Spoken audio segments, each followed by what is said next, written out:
এলাকায় ঘুরে মাইকিং প্রচার করে দল ছাড়লেন বিজেপি নেতা।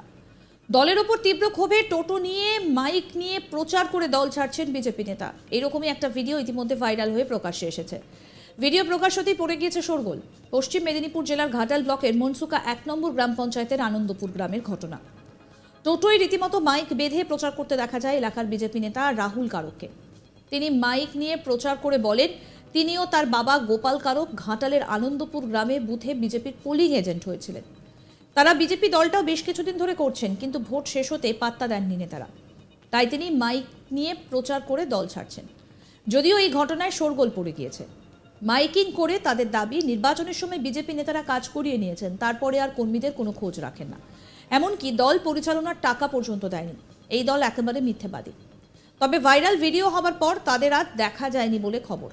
আর এই নিয়ে রাজনৈতিক মহলে নানান প্রতিক্রিয়া সৃষ্টি হয়েছে। দেখুন সেই ভিডিও। আমার সাথে বিশ্বাসঘাতকতা করে। একটু ভোট শেষে বিজেপি নেতারা আমার সাথে বিশ্বাসঘাতকতা করে। একটিও টাকা আমাকে প্রতিশ্রুতি মতো দেয় না। আমরা বুঝেছি যে বিজেপি দলটি মিথ্যাবাদী, প্রতারক, ঠক। এরা বাংলাকে ধ্বংস করতে চায়, বাংলায় অশান্তি বাঁধাতে চায়। যে জন্য আমি টিএমসির নেত্রী মমতা ব্যানার্জি কথা দিয়ে কথা রাখেন, যে কারণে আমি ও আমার বাবা স্বেচ্ছায় বিজেপি পরিত্যাগ করে টিএমসি দলের সক্রিয় কর্মী হিসাবে কাজ করব। বন্ধুগণ, আমি করজোড়ে আপনাদের নিকট আবেদন করছি, এই বাংলা বিরোধী ঠক, মিথ্যাবাদী, বিশ্বাসঘাতক বিজেপিকে কেউ সমর্থন করবেন না। নমস্কার। ঘটনায় বিজেপিকে তীব্রভাবে কটাক্ষ করেছে ঘাটালের তৃণমূল নেতা বিকাশ কর। তিনি বলেন জয়েন্টটা খুব গুরুত্বপূর্ণ। বিজেপি এভাবেই গণতন্ত্রকে বিকৃত করে। এভাবে অনেক বিজেপি নেতা তৃণমূলে আসবে। চেষ্টা করছি 2024-এর জয়ের ধারা অব্যাহত রাখতে। কি বলছেন তৃণমূল নেতা বিকাশ কর, শুনবো। শুনলাম মনসুকায় বিজেপি একজন কর্মী তিনি আমাদের দলে জয়েন করেছেন। জয়েনটা খুবই অভূতপূর্ব। মাইকিং করেছেন, টোটোই করে প্রচার করেছেন। কীভাবে বিজেপি নেতারা তাকে টাকা দিয়ে কিনে নিয়েছিল, তিনি তার ভুলটা বুঝতে পেরেছেন। আসলে বিজেপি এই ধরনের রাজনীতি করে, যদি নীতি নেই, আদর্শ নেই, মানুষের জন্য কাজ করার মানসিকতা নেই, তারাই টাকা দিয়ে ভোট করে এবং গণতন্ত্রকে এইভাবে বিকৃত করে। তা আমি মনে করি এই ধরনের ঘটনা আরও ঘটবে, অনেক বিজেপি নেতৃত্বরা আসবে। আর ঘাটালের যে বিজেপি বিধায়ক, তিনি দলটাকে আগামী দিনে কীভাবে বাঁচান তিনি চেষ্টা করুন। আর আমরাও চেষ্টা করছি 2026 সালে আমাদের যে লিড আছে সেই লিডটাকে দ্বিগুণ করে কিভাবে আগামী দিনে বিধানসভায় আমরা জয়ের ধারা অব্যাহত রাখব। এবার শোনাবো বিজেপি নেতা কি বলছেন, কি তার বক্তব্য, শুনুন। এটা বিজেপিকে বদনাম করার চেষ্টা করছে, এটা আদৌ সত্য নয়।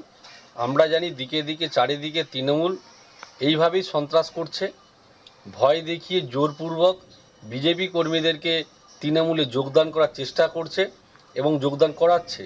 এটা তৃণমূলের রাজনৈতিক চক্রান্ত। এই রাজনৈতিক চক্রান্তকে বিজেপি রাজনৈতিকভাবে মোকাবিলা করবে এবং উত্তর দেবে। আগামী দিন এই চক্রান্তের জন্য ঘাটালের মানুষ, ঘাটাল বিধানসভার মানুষ এবং পশ্চিমবাংলার মানুষ এই 26-এর বিধানসভা নির্বাচনে যোগ্য উত্তর দেবে। আজকের দিনে আমরা দেখছি যে বিকাশবাবু বড় বড় কথা বলছে। আমরা জানি তৃণমূল মানে চোর, আর চোর মানে তৃণমূল। যত তৃণমূলের নেতা জেলে রয়েছে তারা চুরির দায়ে জেল খাটছে। তো সেই জন্য আমরা বলবো পুলিশ আর তৃণমূল এক হয়ে কাজ করছে।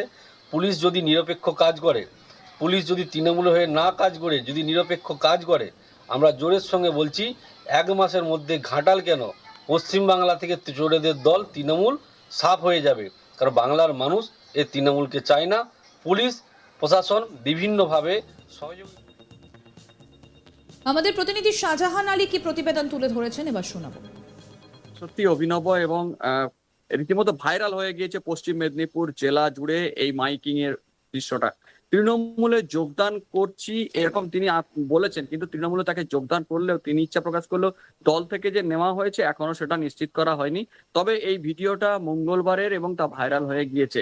তিনি যে সংবাদ মাধ্যমকে ডেকে তার সামনে করেছেন এমন কিন্তু নয়, কাকতালীয় ভাবে বেশ কিছু লোক যে ভিডিওটি করে ফেলেছিলেন। তিনি যেটি ঘটনাটা প্রথমে বলে রাখি আমাদের দর্শকদের, সেটা পশ্চিম মেদিনীপুরের ঘাটাল ব্লকের মনসুকা এলাকার সংলগ্ন আনন্দপুর গ্রামের ওই গ্রামের ওই কারক পরিবার, অর্থাৎ বাবার নাম হচ্ছে গোপাল কারক, ছেলের নাম রাহুল কারক দুজনেই বিজেপির সক্রিয় কর্মী এবং বলা ভালো গত লোকসভা নির্বাচনে অর্থাৎ সম্প্রতি যে লোকসভা নির্বাচন হয়েছে সেই নির্বাচনে ওই গ্রামের বুথের বিজেপির এজেন্ট ছিলেন, সক্রিয়ভাবে ভোট করিয়েছেন, কিন্তু তারপরেই টনক নড়েছে তাদের দাবি আমরা বিজেপির হয়ে সক্রিয়ভাবে কাজ করছিলাম এবং অনেক কাজ করেছি, কিন্তু দল সেই কাজ করার জন্য যে দলের পক্ষ থেকে নির্বাচনী কাজ পরিচালনা করার জন্য যে খরচ সে তো দেয়নি। নির্বাচনের পর ফল খারাপ হয়েছে দেখে তারা সরে গিয়েছে, অর্থাৎ ওই বিজেপির কোনো নেতাকর্মীদের আর পাত্তা পাওয়া যাচ্ছে না বলে তাদের দাবি।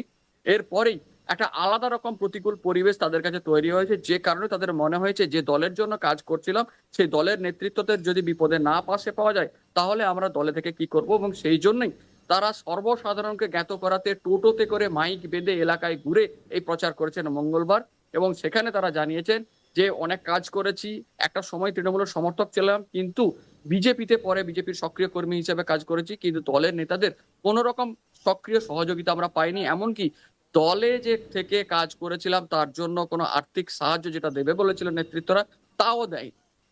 ফলে আমরা রীতিমতো বীতশ্রদ্ধ এবং নিরাপত্তাহীনতায় রয়েছি। আমরা এই মিথ্যুক দলের সঙ্গে থাকছি না, আমরা দল ছাড়ছি। তুলনামূলকভাবে তৃণমূল নাকি অনেকটাই ভালো, এবং সেই মুহূর্তের তাদের বক্তব্য রাখা ভিডিও এখন সোশ্যাল মিডিয়াতে ভাইরাল। এ বিষয়ে তৃণমূল অবশ্য হাসছেন, তৃণমূলের নেতৃত্ব তারা দাবি করেছেন এইরকম পরিস্থিতি আগে যে হবে তা আমরা আগেই জানিয়ে দিয়েছিলাম। বহু লোক যারা বিজেপিতে ছিলেন তাদের ঘোর ভাঙতে শুরু করেছে, তারা ফিরছেন তৃণমূলে। তবে আমরা এই বিষয়ে এর বেশি কিছু বলবো না। তবে বিজেপির ঘাটালের যিনি বিজেপির বিধায়ক শীতল কপাট, তার দাবি এর পেছনে একটা প্রতিকূলতা কাজ করেছে এবং চাপ তৈরি করা হয়েছে, যে কারণে তারা নিজেদের চাপ সহ্য করতে না পেরে এভাবে মাইকিং করে দল ছাড়ার সিদ্ধান্ত, এবং এর পেছনেও হয়তো তৃণমূলেরই হাত রয়েছে এমন দাবি করেছেন। এবং একটা জিনিস উল্লেখ করে রাখি আমাদের দর্শকদের কাছে, পশ্চিম মেদিনীপুরে গত লোকসভা নির্বাচনে অর্থাৎ সম্প্রতি যে লোকসভা হয়েছে তার ফলাফল পুরোপুরি শাসক দলের পক্ষে গিয়েছে, অর্থাৎ তৃণমূলের পক্ষে গিয়েছে। ঘাটাল লোকসভা গতবারে যে রেজাল্ট ছিল এবারও তার থেকে ভালো রেজাল্ট হয়েছে, যদিও প্রতিকূল পরিস্থিতি গতবারের তুলনায় অনেক বেশি ছিল, তাহলেও যতখানি প্রতিকূল ছিল বিজেপির পক্ষে অনুকূল ছিল ততখানি উল্টে কিন্তু ফল ভালো হয়েছে তৃণমূলের। দেব ব্যাপক অঙ্কের ব্যবধানে জয়লাভ করেছেন। এবং অন্যদিকে যদি পাশেই থাকা মেদিনীপুর লোকসভার কথা ধরি, সেখানে দিলীপ ঘোষের এলাকা ছিল, তাকে সেই ভোট যেখানে 87,000-এর বেশি ব্যবধান ছিল তাকেও সরিয়ে মুছে প্রায় 29,000 ভোটের ব্যবধানে তৃণমূলের প্রার্থী জুন মালিয়া জিতেছেন, যেটা বিজেপির ছিল সেই এলাকা পুনরুদ্ধার করেছেন।